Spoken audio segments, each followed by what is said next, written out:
하나님께서 오늘 우리에게 주시는 말씀은 누가복음 18장 1절에서 8절까지 말씀입니다. 제가 가진 성경으로는 신약 성경 125페이지에 있습니다.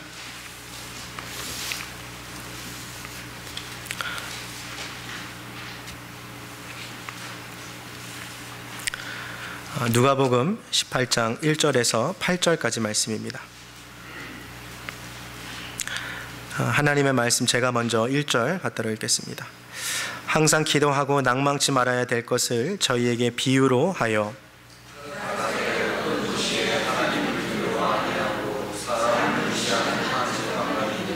그 도시에 한 과부가 있어 자주 그에게 가서 내 원수에 대한 나의 원한을 풀어주소서 하되 그가 얼마 동안 듣지 아니하다가 후에 속으로 생각하되 내가 하나님을 두려워하니하고 사람을 무시하나 이 과부가 나를 번거롭게 하니 내가 그 원한을 풀어주리라. 그렇지 않으면 늘 와서 나를 괴롭게 하리라 하였느니라.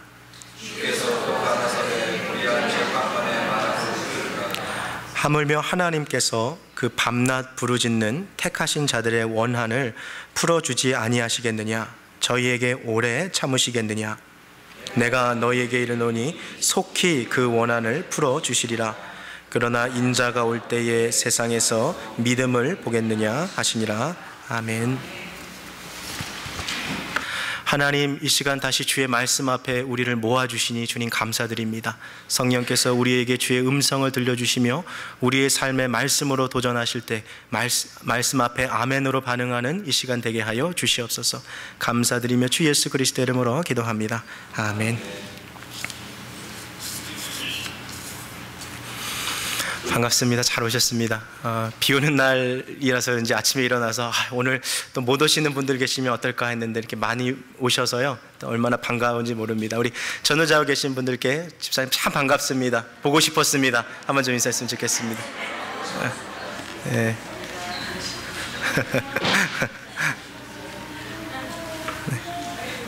안 하시는 부부분이 계셔서 한 번만 다시 하시겠습니다. 반갑습니다. 보고 싶었습니다. 한번 다시 인사하시겠습니다. 네, 그래요. 우리는 계속해서 이 누가복음의 강해를 살펴보고 있는데요. 예수님께서 말씀 속에 주신 비유를 우리가 함께 같이 배우고 있습니다. 지난주에 저희가 배웠던 함께 은혜 나눴던 말씀 혹시 기억나십니까? 땅에 뿌려진 씨앗에 대한 비유들을 저희가 함께 나눴죠. 예수님께서는 늘 이렇게 이야기 혹은 비유를 통하여서 천국의 교훈들을 말씀해 주시는데요.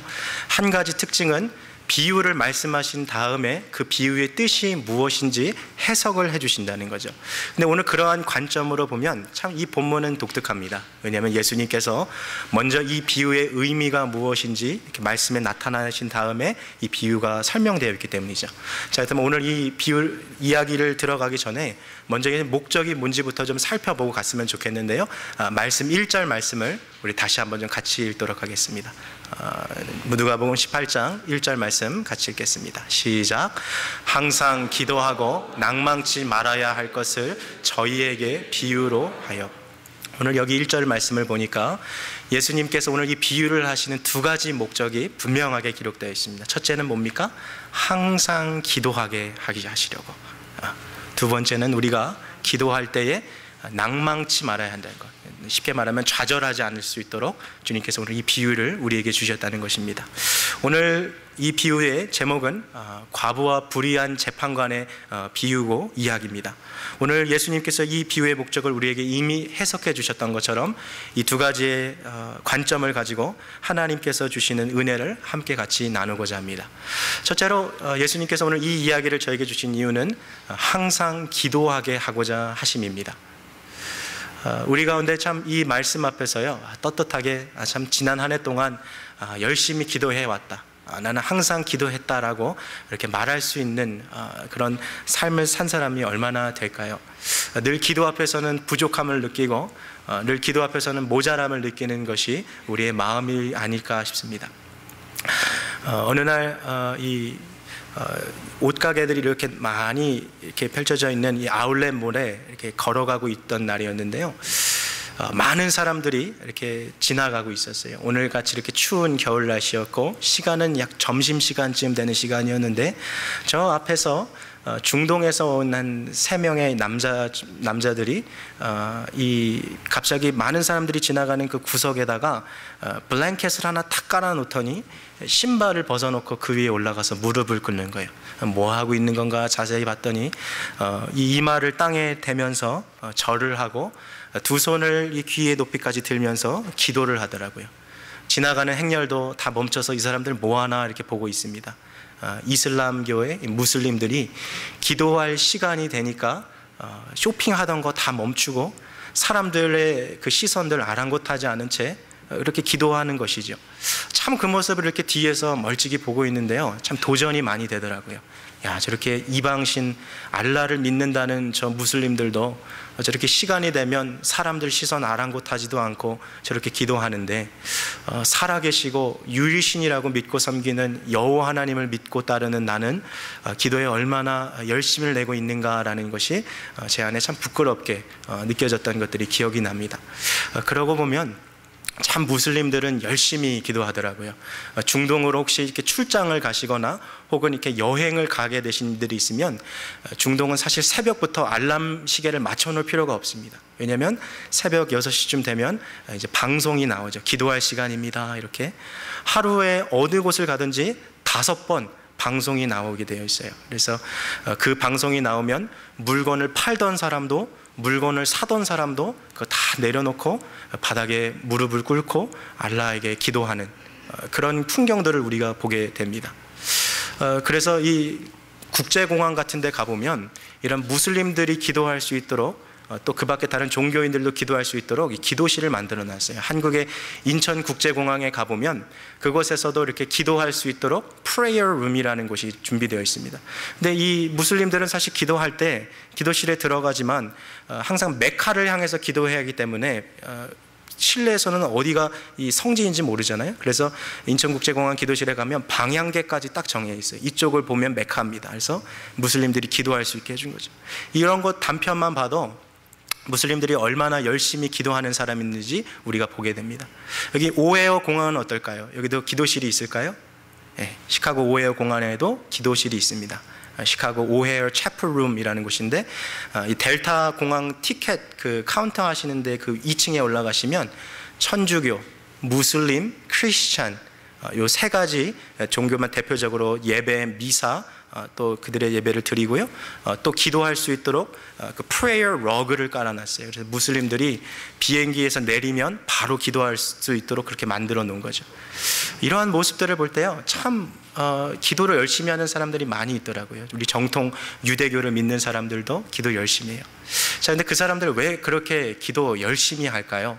하루에 5번씩 시간이 되면 정해놓은 그 시간에 무릎 꿇고 하던 일 다 멈추고 두 손 들고 기도하고, 사실 이렇게 일상의 중간중간에 비즈니스 하면서 기도하는 거 쉽지 않거든요. 왜 그렇게 열심히 기도하나 그 사람들 살펴봤더니 무슬림의 교리 때문에 그래요. 그들의 그 선지자 모하마드가요, 하루에 5번 기도하지 않는 사람의 집은 불태워버리라 그랬어요. 즉 그들은 기도하지 않으면 배교자요 불신자로 여겨지는 문화 가운데 살아가고 있는 것이죠. 따라서 기도를 통해서 자기의 공로를 쌓고 덕을 쌓고 알라 앞에서 의로움을 쌓는다는 그들의 교리가 있어서 그렇게 시간을 지켜서 기도하는 것이겠죠. 자, 그렇다면 우리들은 어떻습니까? 과연 그리스도인들에게 기도라는 것은 어떠한 모습으로 우리에게 다가오는 것일까요? 무슬림들에게 기도가 의무였던 것처럼 과연 우리들에게도 기도는 의무사항인 것일까요? 오늘 이 본문을 통해서 예수님께서는 우리에게 항상 기도하라라고 말씀하셨습니다. 근데 오늘 이 1절 말씀을 헬라어 원문으로 보면 한 가지 빠진 뉘앙스가 있어요. 그것은 바로 항상 기도하되 반드시 기도하라라는 것이었어요. 예수님은 지금 이 말씀을 하시면서 제자들에게요, 기도는 선택사항이 아니고 의무사항이라는 것을 그에게 가르쳐주고 계신 것이죠. 저를 한번 따라해 주시겠습니까? 기도는 선택사항이 아니라 의무사항입니다.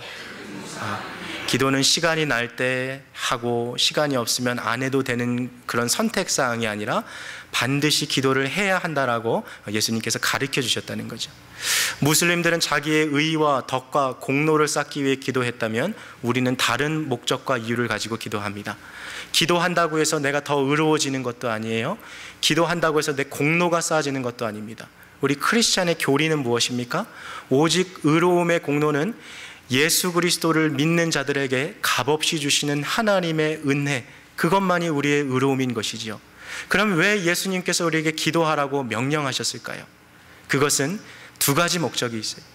기도를 통하여서 우리 하나님께 기쁨이 되며, 기도하며 우리가 하나님과 교제함으로 하나님께로부터 은혜를 받을 수 있는 방편이 되기 때문입니다. 은혜를 받는 방편이 곧 기도이기 때문인 것이죠. 자, 근데 우리가 이제 오늘 2018년도 12월을 이렇게 시작하면서 지난 한 해의 우리의 기도의 생활들을 한번 좀 이렇게 돌아보면서 점검해 보는 시간을 가졌으면 좋겠습니다. 우리는 어떻게 기도해 왔습니까? 지난 한 해 동안에 어떠한 자리에서 어떠한 모습으로 하나님 앞에 기도해 왔습니까? 또 기도에 대해서 우리는 어떠한 관점을 갖고 살아왔습니까? 혹시 기도는 선택사항이라고 혹시 여기고 생각하진 않았습니까? 많은 분들이 기도하면요, 저와 같은 이렇게 목회자가 전담해야 할 어떤 그런 것으로 생각하시는 분들도 있고, 혹은 살면서 좀 시간적인 여유가 있는 사람들만 하는 것이라고 그렇게 치부하는 그런 분들도 있으세요. 그러나 오늘 이 본문에서 예수님은요, 기도하는 것에 있어서 제자들에게 야, 너희가 기도 좀 했으면 좋겠다, 이렇게 권면하시는 것이 아니라 마땅히 기도해야 한다, 기도하지 않으면 절대로 안 된다라고 강한 어투로 주님 말씀하고 계신 것이죠. 그래서 기도는 선택사항이 아니라 의무사항이라는 것을 우리가 말씀을 통해서 보게 되는 것이죠. 그렇다면 이렇게 중요한 기도, 하나님의 기쁨이 되며 또 하나님과 친밀한 교제를 나눌 수 있는 이 기도를 도대체 우리가 왜 지난 한 해 동안 하지 못했을까요? 이것을 좀 세 가지 관점으로 제가 좀 이렇게 정리해 보니까요, 크게 이런 이유들이 있을 것 같아요. 첫째로요, 바빠서 기도 못하는 경우들이 제일 많은 것 같아요. 그렇죠? 참 바빠요. 우리 가운데 바쁘지 않은 사람은 아무도 없는 것 같아요. 근데 다시 생각해 보면 바쁘다는 것은 오늘 내가 꼭 해야 할 일을 하기에도 오늘 주어진 그 시간이 모자라다는 것이죠. 그렇게 생각하면 새벽부터 밤 늦게까지 일하는 분들 가운데는요, 정말 기도할 틈을 찾기도 어려운 분들이 있으실 거예요. 어떤 분들은 비즈니스, 사업, 또 회사, 직장 일 때문에 바쁘시고요. 어떤 분들은 자녀를 또 이렇게 라이드 주시고 데려주시고, 또 뭐 신생아를 낳은 어머님이라면 지금 쪽잠 잘 시간도 부족한데 뭐 어떻게 지금 막 기도하겠습니까? 어떤 학생들은 연애하느라 바쁘고 공부하느라 바쁘고 또 각양각색으로 바쁘더라고요. 저 시골에 사는 할아버지 할머니들도요, 다 바쁘세요.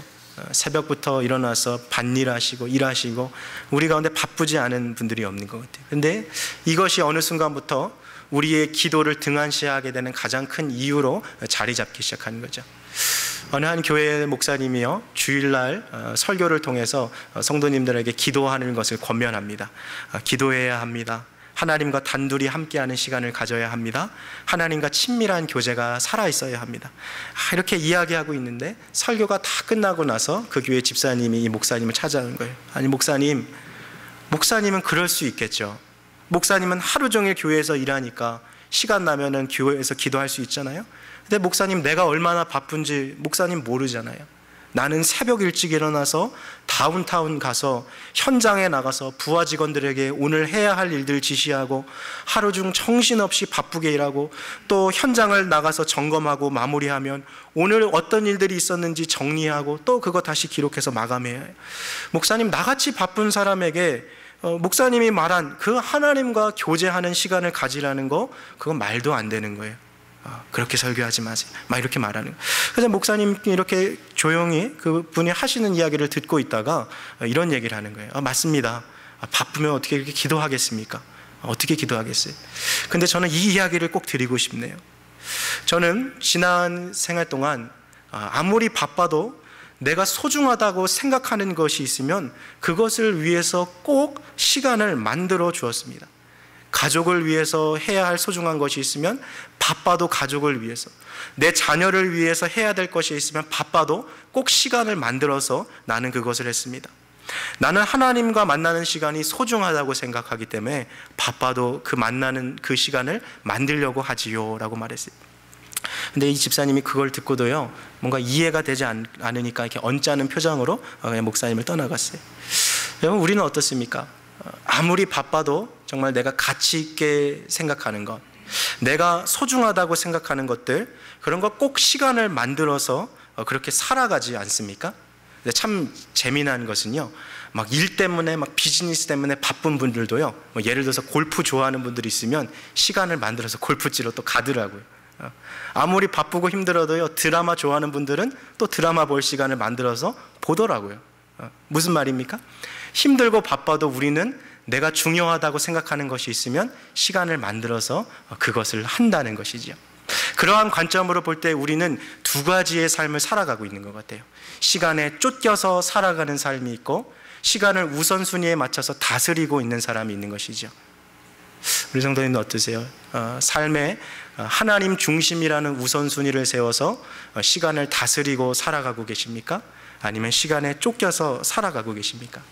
저 유명한 종교개혁자 마틴 루터가요, 정말 바빴던 사람이에요. 지금 이 교리적으로 자기의 이 입장을 정리하지 않으면 영주들, 특별히 천주교를 신봉하는 영주들이 마틴 루터를 살해하려는 위협이 막 순간순간 오기 때문에 눈코 뜰 새 없이 바쁘고 도망다니라 바쁜 사람이었는데, 이 사람이 하루에 4시간씩 무릎 꿇고 기도하는 거예요. 참 기가 막히죠. 이렇게 할 일도 많은데. 그래서 그 주위에 있는 사람들이 이 마틴 루터한테 물어보는 거예요. 아니, 이렇게 바쁜 날 빨리 일어나서 일상을 시작해야 하는데 왜 그렇게 오랜 시간 동안 무릎을 꿇고 있습니까? 라고 물어보자 마틴 루터가 이런 유명한 말을 하죠. 나는 오늘 해야 할 일이 많으면 많을수록 하나님 앞에 더 엎드려서 그 일들을 감당할 능력과 지혜를 달라고 기도합니다. 하나님과 교제하기 위해서 날마다 시간과 장소를 정해놓고 기도하는 것, 하나님과 친밀함을 쌓아가는 자리를 만드는 것, 지존자의 은밀한 자리에 나아가는 것, 전능자의 그늘 아래에 거하는 것, 그것이 우리에게 중요하다는 것이죠. 지난 한 해 동안에 우리의 시간 사용을 좀 돌아보면서요, 정말 바쁘다라는 마음으로 기도에 등한시했지만 정작 내가 하고자 했던 것들은 다 했던 그런 한 해는 아니었는지, 하나님 중심으로 살아가기보다는 그냥 나 중심으로 살아간 그런 시간 사용은 아니었는지 우리의 삶을 다시 한번 돌아봐야 하는 것이죠. 자, 기도하지 못하게 만드는 두 번째 것들은요, 바로 이 세상의 많은 관심사들, 우리의 마음을 빼앗기는 것들이 너무 많다는 거예요. 어떤 집사님이 그 얘기를 하더라고요. 자기가 교회에 기도하려고 기도실 들어갔는데 때마침 갑자기 이 핸드폰에 문자가 한 통 탁 들어온 거예요. 그래서 요것만 좀 내가 답장하고서 다시 기도해야겠다고 딱 하는데 문자를 보내면 또 뭐가 와요? 또 문자가 오는 거예요. 주거니 받거니 하다가 그냥 연락하다가 기도실에서 나왔다는 거예요. 여러분, 기도하려고 마음 먹으면 방해하는 게 참 왜 이렇게 많은지 몰라요. 요즘에 우리의 마음을 뺏어가는 게 얼마나 많습니까? 막 스마트폰 하나만 잡고 있어도요, 막 뉴스 검색할 거, 뭐 인터넷 검색할 거, 뭐 너무 많아요. 내가 좋아하는 이야기거리, 관심사들 찾아보고 또 이것저것 취미생활 막 즐기다 보면요, 막 그 즐길 것들이 너무 많은 거죠. 그러나 정작 우리가 하나님 앞에 시간을 들이지 못하는 것들이 참 우리의 모습일 때가 많은 거죠. 성경에서요, 우상이라는 것을 정의할 때 그것은 내가 삶에서 가장 으뜸으로 여기는 것입니다. 그렇다면 내가 삶에서 무엇을 으뜸으로 여기는지를 보려면 가장 쉬운 방법은 내가 가장 많은 시간을 어디에 보내고 있는지를 보면 그것이 내 삶의 으뜸이 되어 있는 것이죠. 내 마음을 하나님으로부터 빼앗아 다른 것에 집중하게 만드는 그것이 내 마음의 우상으로 자리 잡고 있는 것이죠. 나무나 돌로 만들어진 어떤 형상이 우상이 아니라 내 마음을 하나님으로부터 멀어지게 만들면 그것이 아무리 좋아 보여도 나도 모르는 사이에 내 우상이 되어 있을 수도 있어요.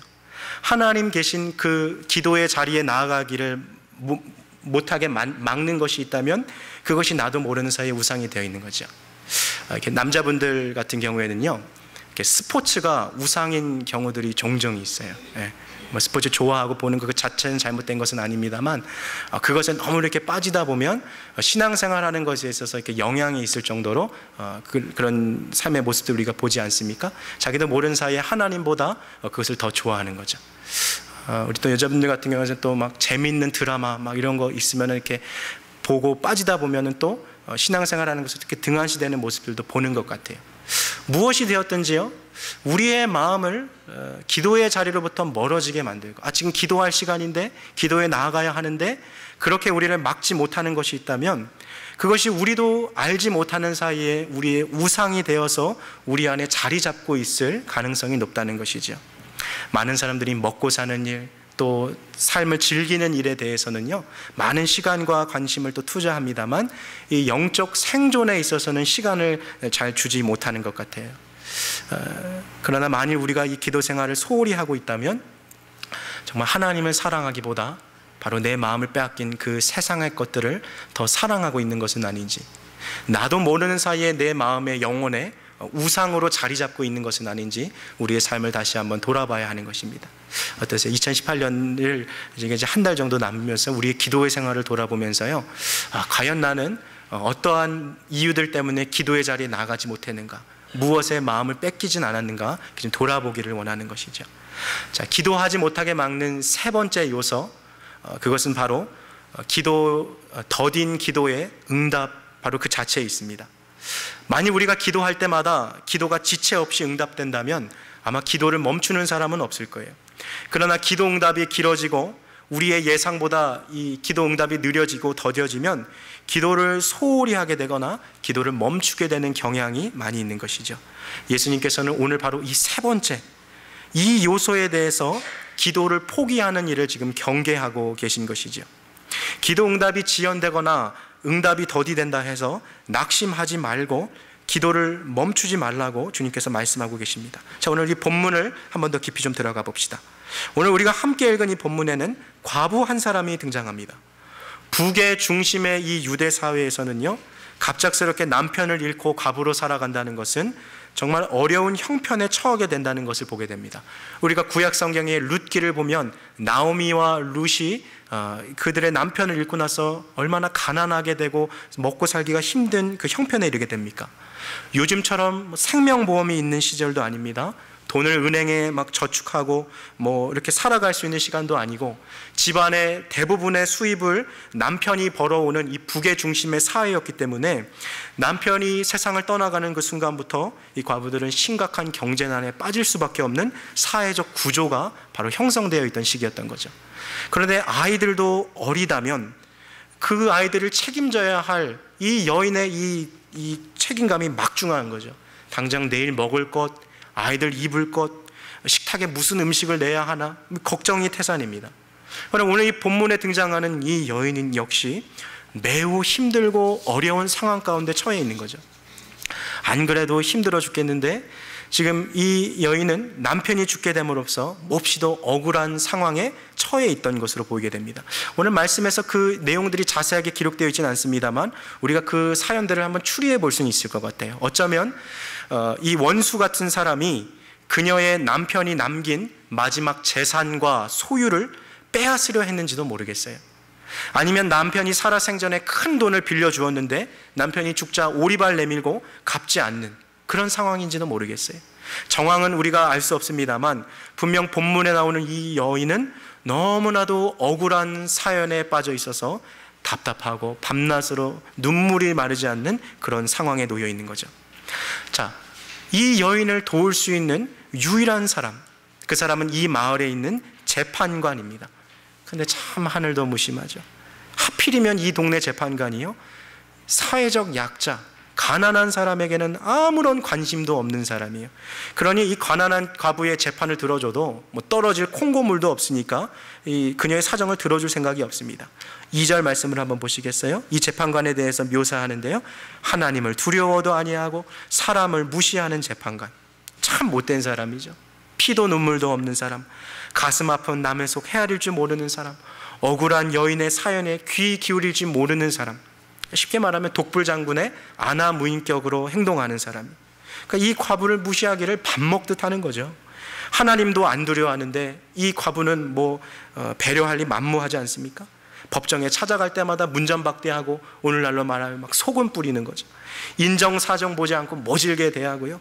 때로는 그녀의 얼굴이 붉어질 정도로 화를 내었어요. 자, 그럼에도 불구하고 여전히 그녀의 억울함을 풀어줄 사람은 이 재판장 한 사람밖에 없습니다. 과부는 이 사실을 너무나도 잘 알고 있어요.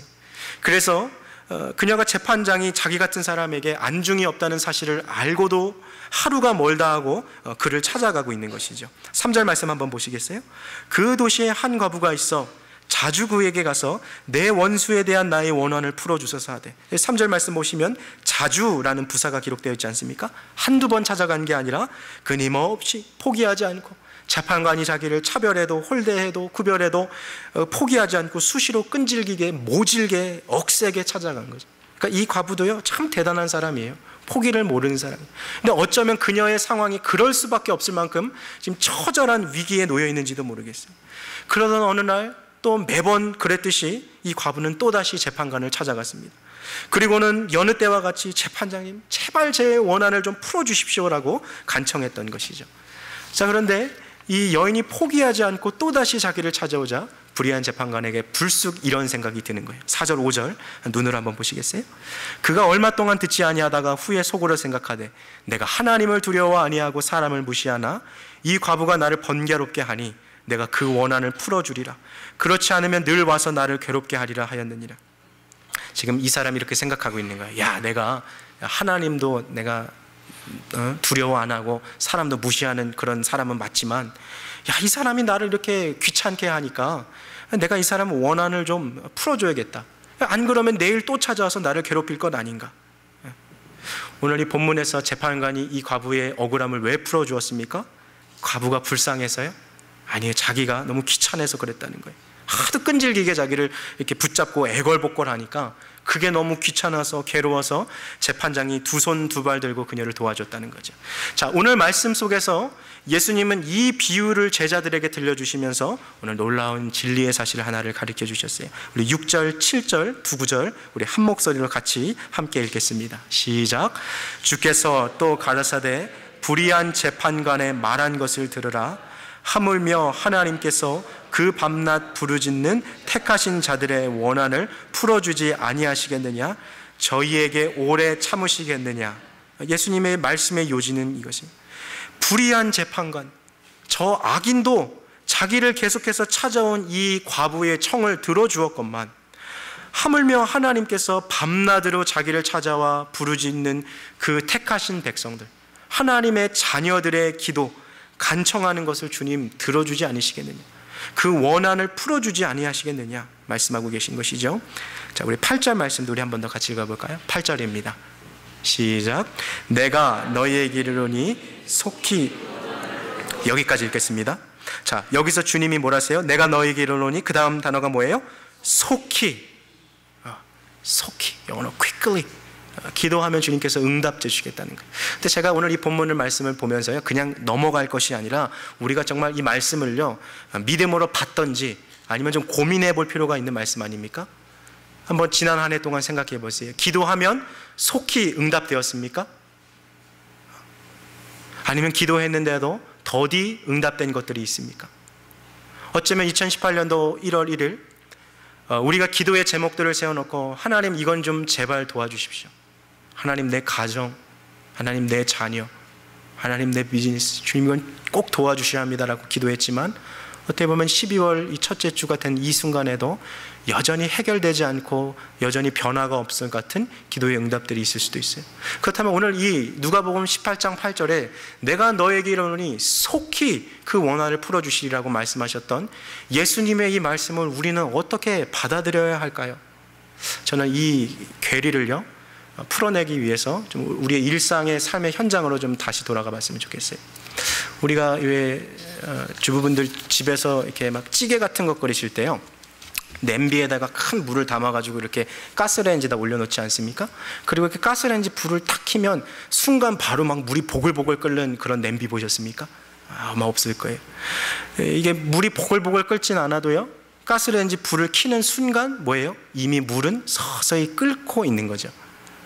기도가 그런 거예요. 비록 지금 당장 눈에 보이는 변화가 일어나지 않을지라도 우리가 기도하는 그 순간 성령의 불이 탁 켜지며 우리의 삶에 역사하시기 시작하는 것이죠. 따라서 기도는 포기하지 않고 끝까지 하는 것이 중요해요. 이것의 대표적인 예가 바로 구약 성경의 다니엘의 이야기지요. 다니엘은요, 하루에 3번 시간을 정해놓고 기도하는 사람이었어요. 기도의 용사, 기도의 사람. 아마 아침 9시 정오, 오후 3시 이렇게 기도했던 것 같아요. 근데 하루는 다니엘이요, 특별히 하나님 앞에 기도해야 할 일이 있었습니다. 이 기도의 사람 다니엘이니까 그가 기도하면 하나님이 바로 응답 주시지 않았겠어요? 그러나 다니엘도 더디 응답되어지는 기도를 경험하고 있어요.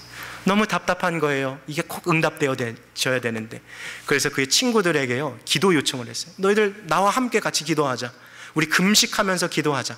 그래서 다니엘이 친구들과 함께요, 같이 금식하면서 기도합니다. 한 주가 지났어요. 여러분, 일주일 동안 밥을 한 끼도 안 먹고 기도하는 게 얼마나 힘듭니까? 그렇게 열심히 기도했는데 아무런 기도 응답이 없으니까 같이 기도했던 사람들 한두 사람씩 떠나가기 시작합니다. 그래도 포기하지 않고 2주 차에 들어가서 기도했어요. 14일이 지났는데도 아무런 기도 응답이 없는 거예요. 함께 기도했던 사람들이 다 떠나갔어요. 그래도 포기하지 않고 다니엘이 끝까지 기도해요. 3주 차 20일이 지나고 21일이 되는 해에 다니엘서 10장을 보니까 천사 미가엘이 다니엘에게 와서 다니엘아, 내 기도가 응답되었다 라고 말하죠. 근데 천사 미가엘이 다니엘에게 아주 놀라운 사실을 말해줍니다. 다니엘아, 사실은 너가 기도하는 그 첫날부터 이미 하나님은 너의 기도를 들으셨고 내 기도는 응답되었다. 그런데 내가 너에게까지 오는데 21일이 걸린 이유를 내가 너에게 말해주겠다. 그것은 바로 바사군이 내가 너에게 오는 것을 막았기 때문이다 라고 말해주는 것이죠. 이렇게 놀라운 영적인 비밀이 숨겨있지 않습니까? 2가지예요. 우리가 기도할 때 하나님은 바로 우리의 기도를 듣고 속히 응답하신다는 것. 2번째는 기도는 영적 전쟁이라는 것입니다. 공중의 권세 잡은 자가 지금도 영적인 전쟁을 펼치고 있는 것이 바로 이 세상의 역사인 것이죠. 세상에 보이는 것으로 지어진 것이 아니라 보이지 않는 영의 세상이 우리에게 있기에 기도로서 우리가 영적 전쟁을 감당하고 있는 것입니다. 따라서 기도하는 것을 포기하는 것은 영적 전쟁을 포기하는 것과 마찬가지예요. 많은 사람들이 함께 기도했지만 끝까지 기도의 자리를 포기하지 않고 21일까지 기도했던 다니엘만이 기도 응답을 받았다는 것입니다.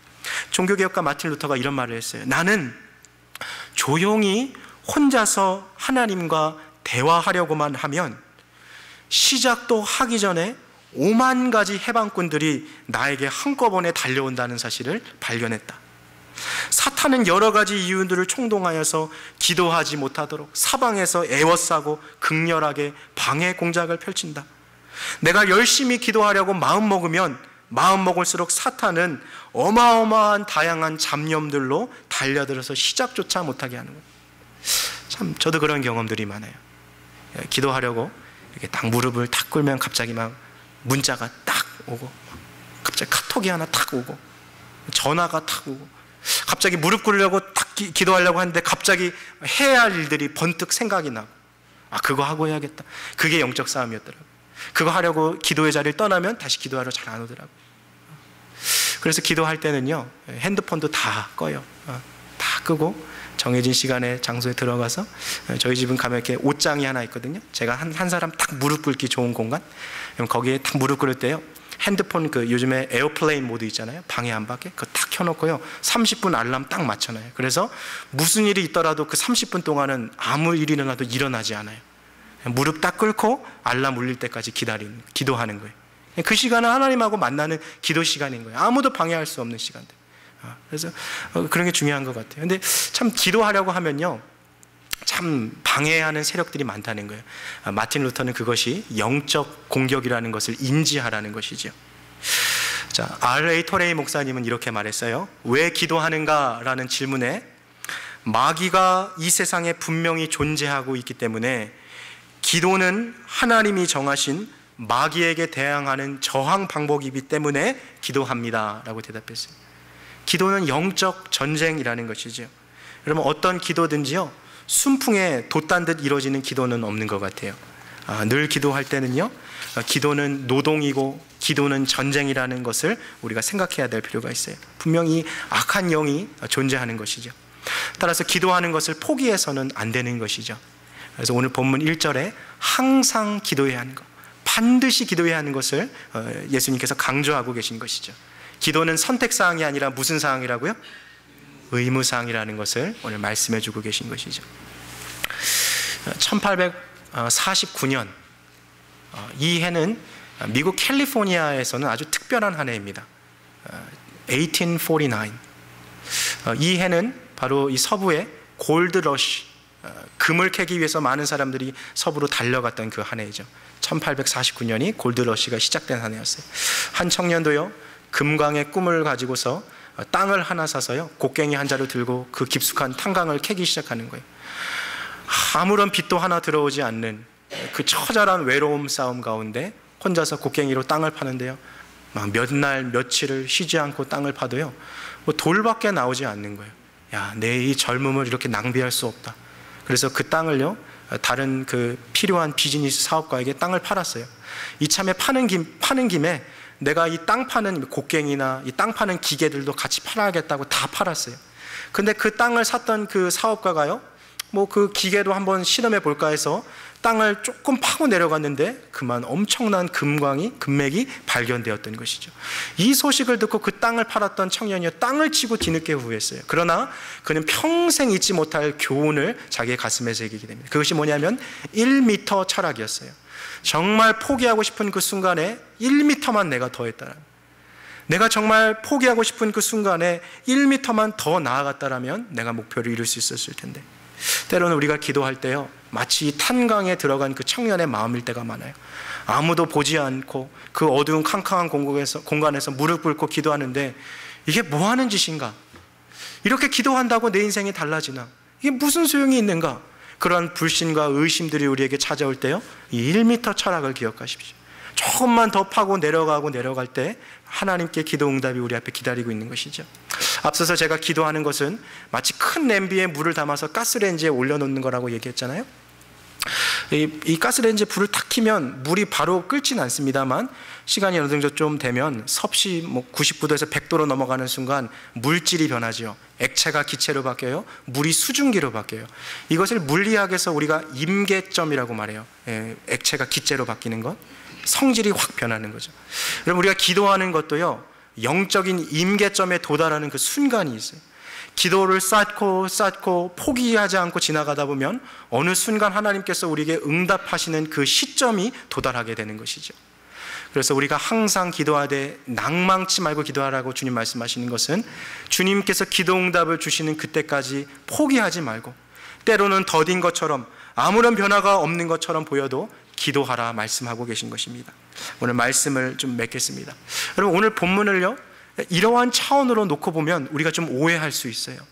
마치 우리가 포기하지 않고 기도하는 그것이 기도 응답의 이유인 것처럼 느껴질 수도 있어요. 그러나 예수님께서 오늘 우리에게 말씀해 주실 요지는 내가 끈기 있게 기도하기 때문에 기도 응답이 이루어지는 것이 아니라 택하신 자녀들의 원한을 풀어주시기를 원하시는 사랑과 은혜의 하나님 아버지가 계시기 때문에 이것이 기도가 응답되는 거예요. 우리가 포기하지 않고 기도한다 한들 불의한 재판관처럼 하나님께서 안 들어주시면 무슨 소용이 있겠습니까? 밑 빠진 독에 물 붓긴 거죠. 따라서 우리가 포기하지 않을 수 있는 진짜 이유, 낙심하지 않고 기도할 수 있는 진짜 이유는 우리 자녀들의 기도를 들어주시고 응답해 주시는 하나님 아버지가 살아계시고 역사하시기 때문입니다.